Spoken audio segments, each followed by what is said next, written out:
Good afternoon. My conviction that this country needs to go for growth is rooted in my personal experience. I know what it's like to grow up somewhere that isn't feeling the benefits of growth.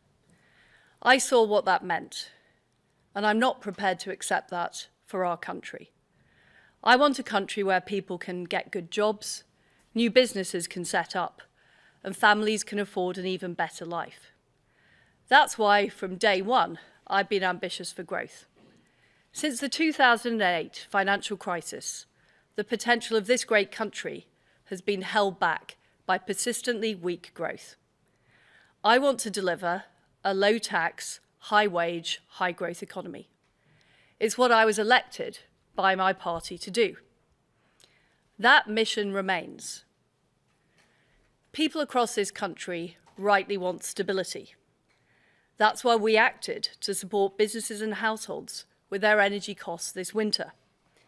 It's also the case that global economic conditions are worsening due to the continuation of Putin's appalling war in Ukraine.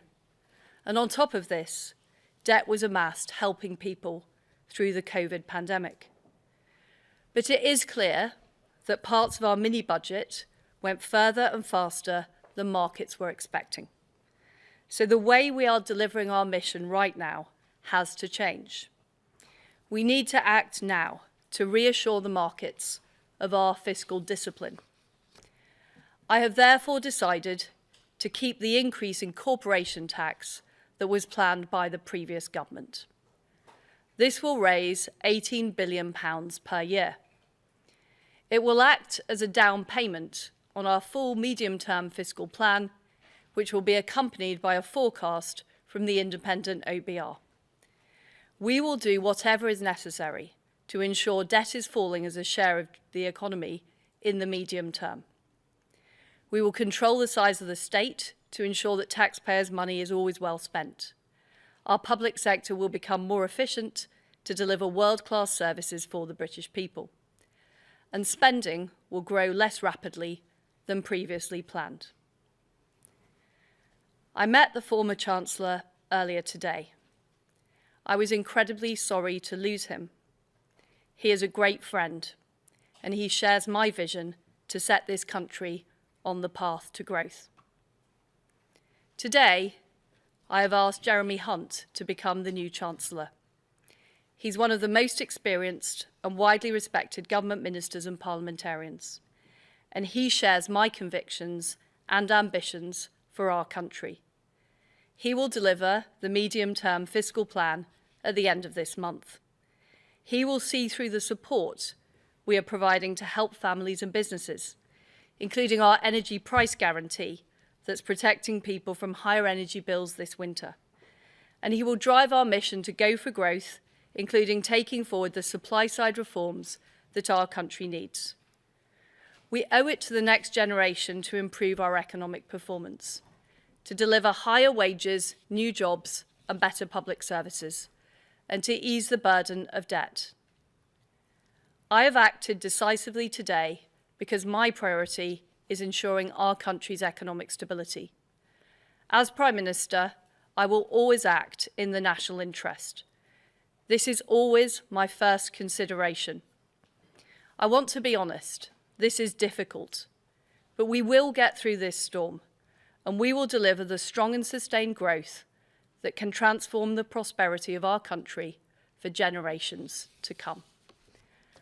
I'll now take questions. Can I start with Ben Riley-Smith, Telegraph? Thank you, Prime Minister. Clearly a difficult day. Can you explain to the public why you think you should remain as Prime Minister, given you jumped to key tax cuts that led you to be elected and got rid of your Chancellor?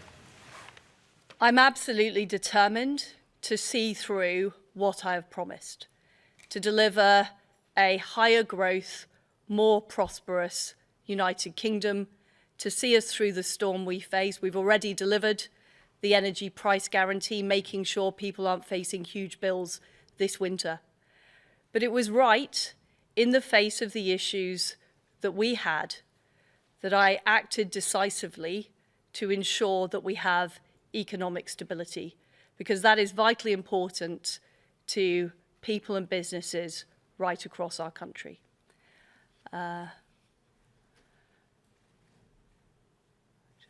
Harry Cole. Thank you, Prime Minister. Harry Cole from The Sun. You were the one that wanted to cut the 45p rate.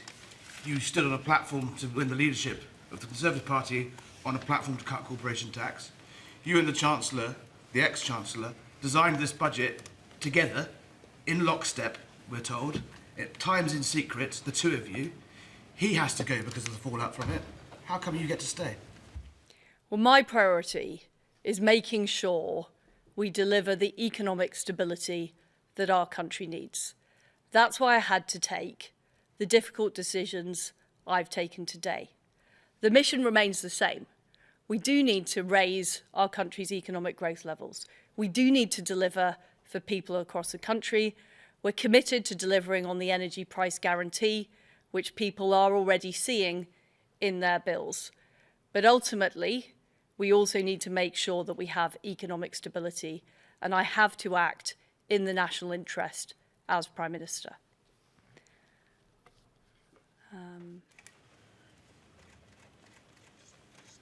Chris Mason, BBC.